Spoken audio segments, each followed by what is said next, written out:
Hello everyone, welcome back to the channel. In today's video, I'm going to show you exactly how to add a second location to Google My Business in 2026. For that, first of all, you just have to start by visiting Google Business Profile Manager and then log in into the Google account that manages your existing business profile. Now, when you are here on this particular page, you just have to scroll down a bit and you need to take a look at the information of location here.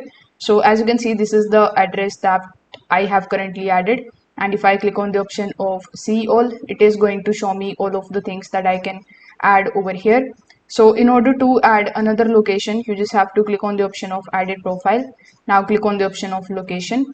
Now it is going to show you your business location, which is already added over here.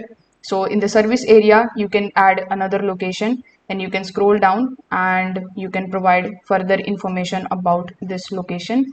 So if this video helped you out, make sure that you like this video and subscribe to the channel. Thanks for watching.